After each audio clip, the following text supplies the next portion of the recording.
ni a ti, mi mejor amigo, porque serían toda mi fortuna. Nadie presta toda su riqueza ni a su mejor amigo. ¿Qué? Exclamó Kobe sorprendido. ¿No tienes ni un shekel en tu bolsa y sigues sentado en el muro como una estatua? ¿Por qué no terminas ese carro? ¿Cómo sacias tu hambre? No te reconozco, amigo mío. ¿Dónde está tu energía desbordante? ¿Te aflige algo?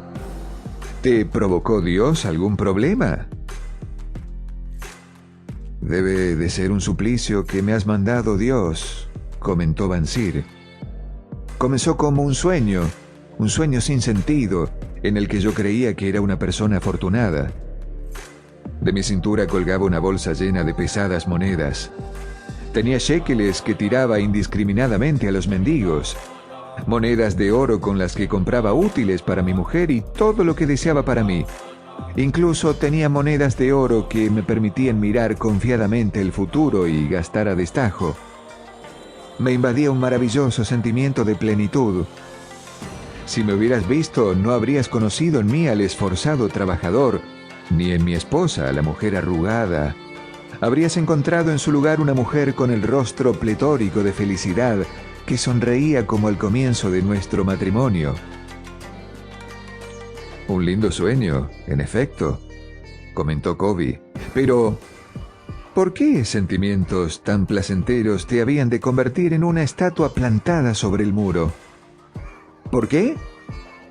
Porque en el momento que me he despertado y recordado hasta qué punto mi bolsa se encontraba vacía, me he encontrado un sentimiento de rebeldía. Hablemos de ello. Como dicen los marinos, los dos remamos en la misma barca. De jóvenes fuimos a visitar a los sacerdotes para aprender de su sabiduría. Cuando nos hicimos hombres, compartimos placeres idénticos. En la edad adulta, siempre hemos sido buenos amigos. Estábamos satisfechos de nuestro destino. Éramos felices de trabajar largas horas y de gastar libremente nuestro salario.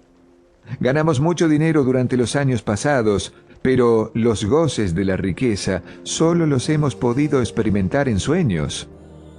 ¿Somos acaso estúpidos borregos? Vivimos en la ciudad más pudiente del mundo. Los viajeros dicen que ninguna otra ciudad se le acerca.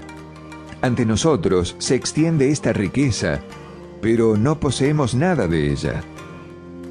Luego de haber pasado la mitad de tu vida trabajando arduamente, tú, mi mejor amigo, tienes la bolsa vacía y me preguntas, ¿me puedes dejar una suma tan insignificante como 2 shekeles hasta después del festín de los nobles de esta noche? ¿Y qué es lo que yo te respondo? ¿Digo que aquí tienes mi bolsa y que comparto contigo su contenido? No.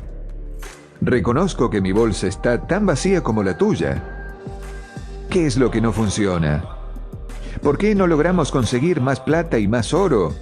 Más de lo necesario para poder comer y vestirse. Veamos a nuestros hijos. ¿No están siguiendo el mismo camino de sus padres?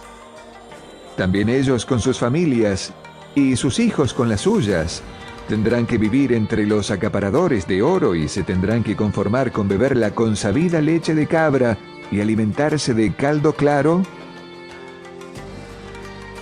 Durante todos los años que hemos sido amigos, nunca habías hablado como hoy, replicó Kobe, intrigado.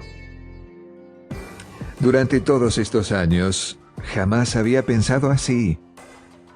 Desde el alba hasta que me hacía parar la oscuridad me he esforzado haciendo los más hermosos carros que pueda fabricar una persona, sin casi atreverme apenas a esperar que un Dios reconociera mis buenas obras y me darían una gran prosperidad, lo que nunca han hecho. Al fin me doy cuenta de que nunca lo harán. Por eso estoy triste. Quiero ser rico. Deseo tierras y ganado, lucir bellas ropas y llenar mi bolsa de dinero. Estoy dispuesto a trabajar para ello con todas mis fuerzas, con toda la habilidad de mis manos, con toda la destreza de mi mente, pero deseo que